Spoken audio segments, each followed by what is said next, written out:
Welcome back to Business Week. To secure a sustained commitment to cybersecurity and address investment gaps, African countries need to collectively spend about $22 billion on cybersecurity over the next 3 years. That's about the equivalent of about 0.25% of total regional GDP. Approximately 90% of African businesses are operating without cybersecurity protocols in place, making them vulnerable to cyber threats such as hacking, phishing, and malware attacks. The economic consequences of this are already quite substantial. It's estimated that it costs South Africa about 570 million naira, Nigeria $500 million actually, and Kenya $36 million to put in cybersecurity measures.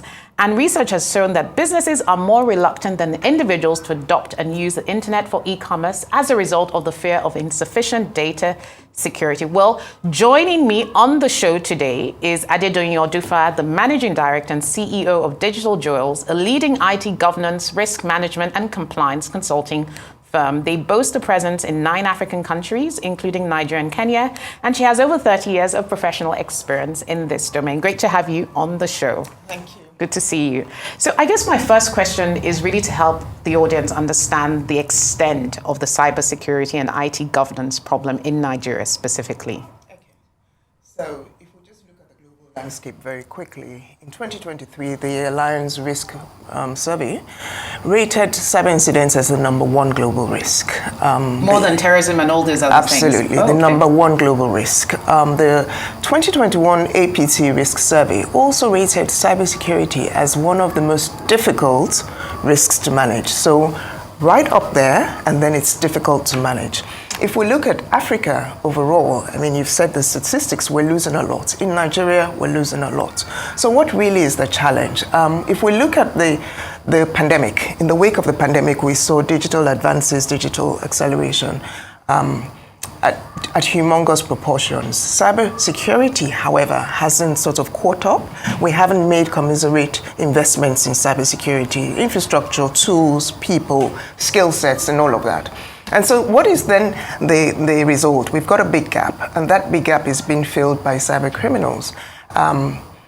IT is a double-edged sword, right? It's got huge capacity to change the game, to transform businesses, to transform economies. On the one side, it adds value. On the other side, it's also associated with tremendous risk.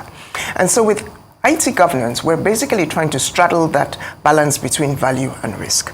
As we've said, probably the most significant risk with the adoption of IT is cybersecurity. Okay, and so it's a big issue. And it's a big issue that requires a governance perspective. And I say governance because governance is necessarily the responsibility of the board and executive management. So it must be led from the top. And this means, therefore, that we need widespread awareness amongst the decision and the policymakers to take the right decisions that will lead to the right kind of investments as regards cybersecurity. Indeed. So, of course, corporate governance is even part of that, because without strong corporate governance, you can't even have the processes in place to secure your web, so to speak. So, the former Minister of Communications estimated that threats to public websites and portals average 1.5 million a day during the elections. That's very intriguing. Why was Nigeria particularly vulnerable during that period?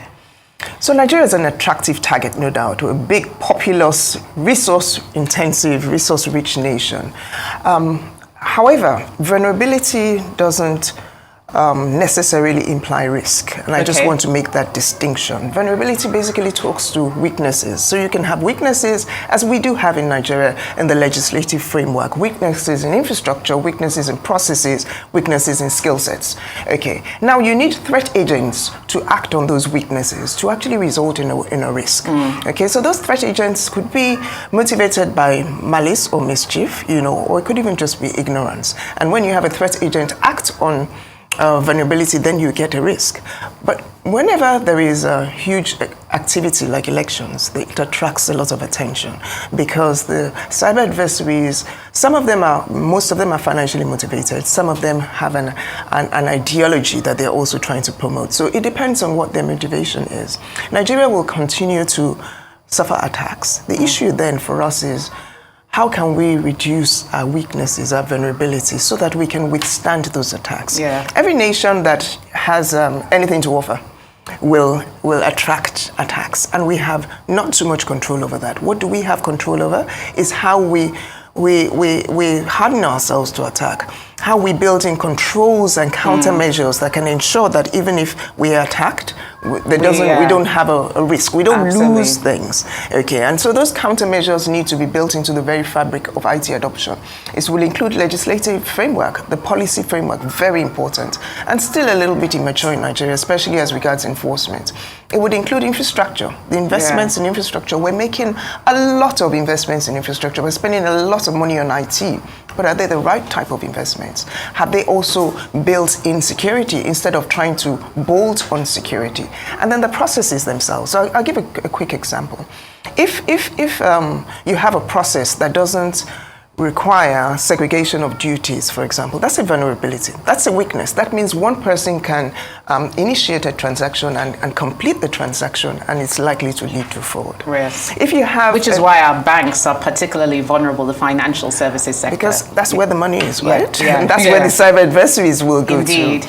And if you have an infrastructure, if you have an IT infrastructure that doesn't have a firewall, which basically is just what helps to prevent unauthorized traffic, or has a misconfigured firewall, which is why, again, the emphasis on skills is very important, because you can spend all the money buying all the most sophisticated equipment, but if you don't configure it properly, you're no better, actually. Exactly. And so you have a misconfigured firewall that allows unauthorized entry, which means that you can have people with mischievous or malicious intent, or just plain stupid, ignorant, come into your I mean, network. it sounds like it's such a very complex area that requires so much attention to detail. But how is Nigeria even comparing to other African markets? I know you work across 9 countries. Are we doing much better for the scale of our population? Okay, so we actually work across about 15 African countries. And if you look at the surveys, first of all, we see that Nigeria is probably way down in the ranking of cyber risk indicators and rankings. And I think the recent one, which is from Sion, which tried to combine the Cybersecurity Index with a few other surveys, put Nigeria at number 57. Okay. However, that put us at number 2 in Africa, only second to Senegal. It depends really on what we're looking at. Now, from my experience has shown that Nigeria is quite strong in terms of regulation in the financial services sector. Yes, very heavily regulated. Yeah. Absolutely, and that has helped us a lot. And regulated even as far as cybersecurity is concerned, because we have a huge volume of transactions that go through financial systems. And my belief is if we didn't have such strong regulation, really driving banks, mandating them to adopt global best practice standards, the loss would have been far greater than this. But outside the financial services sector, we also have NITDA, who has a data policy regulation, which has also helped. But the data policy regulation still needs a lot more awareness. So we find that Africa generally is vulnerable. We have a very low level of awareness. The infrastructure, the legislative and policy framework is weak. Nigeria financial services industry actually stands out because of that regulation. If we look at what has been happening in Africa recently, I mean, I was just in Nairobi about 2 weeks ago, and they had just suffered a massive cyber attack.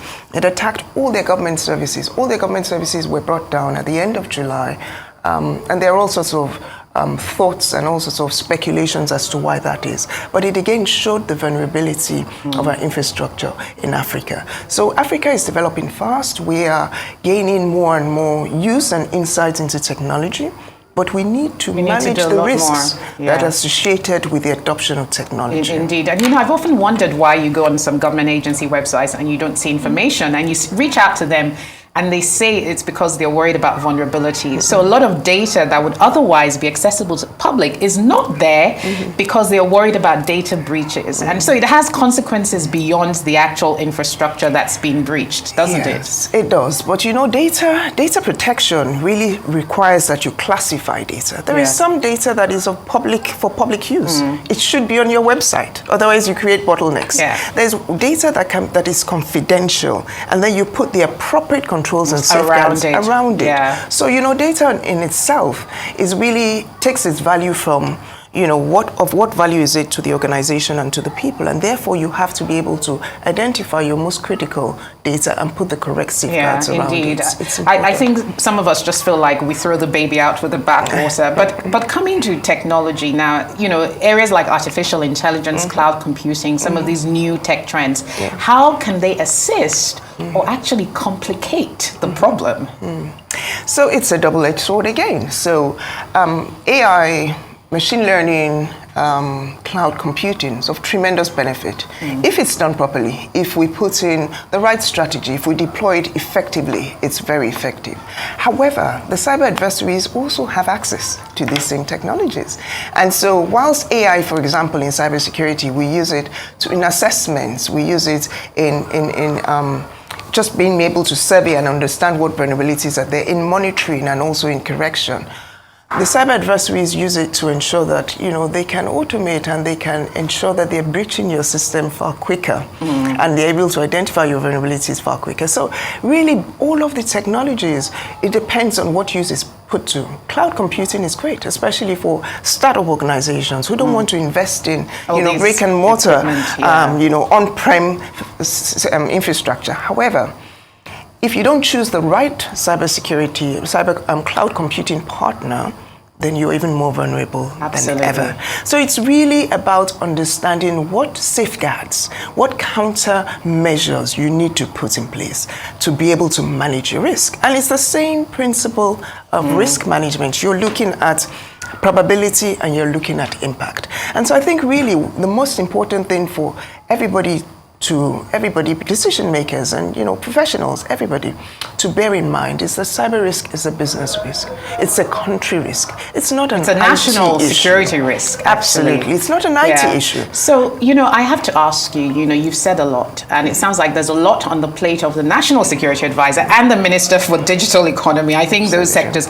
But if there was one priority initiative or policy that you think needs to be top of mind on the agenda of these public sector stakeholders with regards to this theme as we round up, what would it be? Just one. One is tough. I'd say give attention to skills. Cybersecurity skills. Yeah. We've suffered a dearth of skills with the JAPA syndrome, and if we don't have the skills, we're not going anywhere. We need to be very intentional. We need to take a view as to how to ensure that we're developing the skills, we're retaining them, we're improving upon them. Yeah. Otherwise, we haven't even started. Indeed, very great discussion. I wish we had more time to delve a bit deeper, and hopefully our vulnerabilities do reduce as we go forward with these new initiatives. Great speaking to Odunfa, MD CEO of Digital Jewels, an IT governance and cybersecurity consulting firm. Thank you for being on the show, actually. Thank you for having me. Thank you.